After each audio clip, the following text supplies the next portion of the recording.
So the number one question that I get more than anything else is, how do I eat? What do I eat to look like you? What do I eat to get healthy? All of these things. I get that question more than about my workout routine, about my meditation practice, everything. So no matter what your eating strategy is, what your goals are, there are some simple food swaps that are so effective and so helpful to reduce inflammation, improve gut health, stabilize blood sugar, which is so important for our overall health.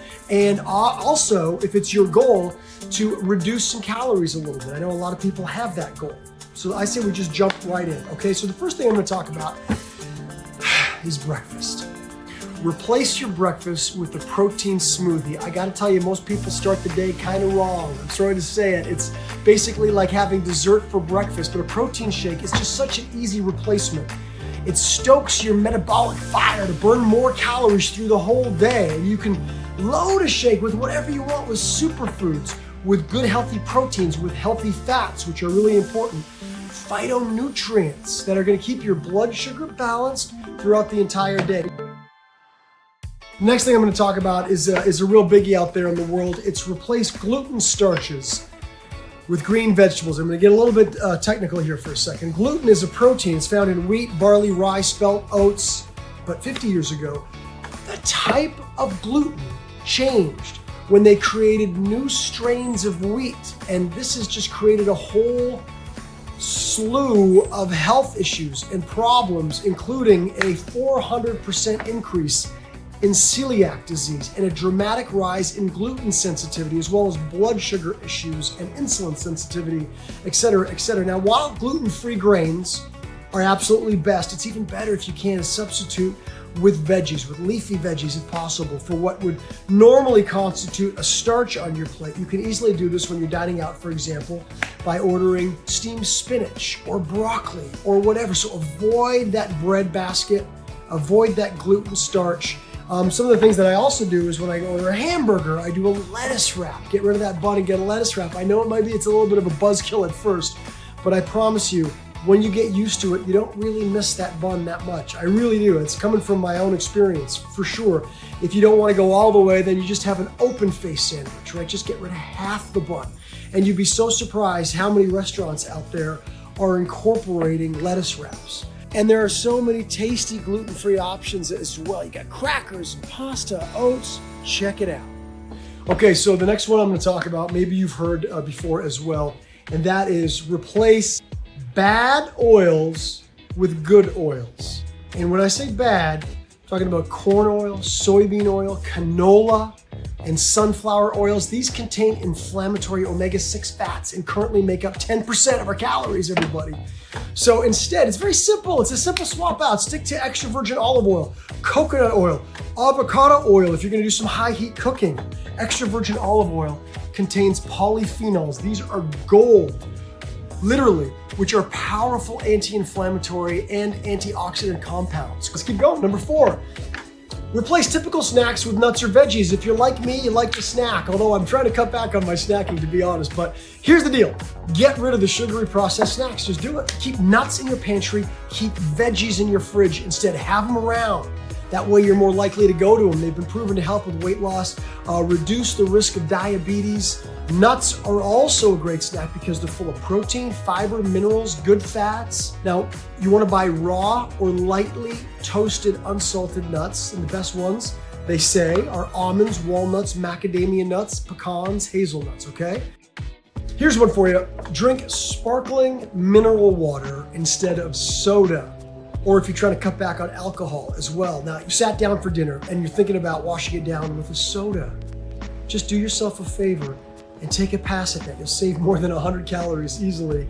Over 20 grams of sugar, sometimes up to 45, by choosing a sugar-free, unflavored fizz, such as plain seltzer, if that's what's around, or better yet, a sparkling mineral water like Pellegrino. It's packed with magnesium and calcium and potassium, things like that. Okay, the last one I know a lot about. I've been doing this for a very long time. I thought I created it. Apparently it's been around longer than me. But try veggie noodles instead of pasta. Obviously, most pasta contains gluten. It's also, very high in calories. It can be great for some people, but for a lot of people, it's not. All right, so check in the menu. If you're going out for dinner, a lot of places have veggie noodles on the menu, or make them yourself, like zoodles. These are zucchini noodles. I actually bought these pre-spiraled at the grocery store. They have packaged organic zoodles.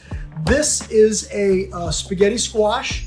This is actually what I usually use for my, like, if I want to have a big pasta dinner, but I want to make a bolognese sauce with good healthy meats and a good sauce with lots of flavor. And then I just kind of roast this in the oven for 45 minutes. I scrape out the insides, and I have a big plate of veggie noodle pasta. All right, guys, those are some ideas for some healthy food swaps. Maybe I'll do a part 2 to this and come out with some others, because there's so many. Let me know some of your favorites if I didn't cover them. I think it's time to eat. See you guys.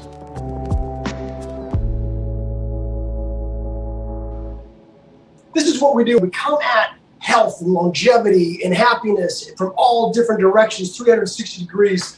And this next guest, Dr. Stephen Gundry, knows a thing or two about that. Now, if you're not familiar with Dr. Gundry, he is the director of the International Heart and Lung Institute. He is the host of the Dr. Gundry podcast, as well as the author of multiple New York Times bestsellers. Dr. Gundry, thank you so much for joining us today. Thanks for having me on, and thanks for having your dog on, because... Yeah, is he making the frame? I mean, you talk about happiness, let's just quit right there. Get a dog, like I tell everybody, and you'll be happy. Well, the dog will be happy. But yeah, get the dog. So today, we're going to be talking about something. Well, it's your new book, Unlocking the Keto Code. And inadvertently, I've done a lot of the things that you sort of highlight in your book as keys to unlocking your keto code. One of them called intermittent fasting or time-restricted eating, which is another thing that you say really highlights the benefits of getting into this keto diet. Normally, if we stop eating, about 8 hours after we stop eating, we start producing ketones, no matter what. And we would make ketones until we break our fast overnight. So we might get, if we're lucky, 4 hours of ketones. If we wait to break fast several hours, then we have a prolonged period of time of ketones giving this ability to our mitochondria to repair themselves and protect themselves. So in a way, it really doesn't matter what you eat. If we can compress your eating window to about 6 to 8 hours every day, what does that look like? Break fast at 11, finish dinner at 7. That's an 8-hour. Break fast at noon, finish dinner at 6. That's a 6-hour. Any perturbation of that, you get all the benefits of a hardcore ketogenic diet without doing a ketogenic diet, which is really cool. One of the things that I took away from your book, also supplement with MCT oil, use it in your salad dressing, put it in your espresso through the day, just a teaspoon at first, up to a tablespoon when you get a little used to it. Correct. MCT oil is different than any other fat in that they're little short chain fats that are absorbed directly through the wall of the gut, unlike any other fat. And they go right to the liver, and they do not pass go, do not collect $200. They're converted instantaneously into ketones. So what's really amazing is that I could eat a bowl of fruit, which would not be exactly a good idea in a ketogenic diet, and have a tablespoon of MCT oil, and I would actually produce ketones. So the beauty of this is we can get all the benefits of ketones with all the suffering and misery of trying to do an ultra low carb diet. You are just a wealth of information, and I know you're a very busy man. So I really appreciate you taking the time. Congratulations, guys. Unlocking the Keto Code. It looks like this. It is available now. I highly, highly recommend it, coming from somebody that has been using the keto diet through the decades for health and longevity. There's so much more information and knowledge and ways to use it in a much more user-friendly way in this book. Dr. Gundry, thanks so much. Cameron, thanks for having me. Appreciate it.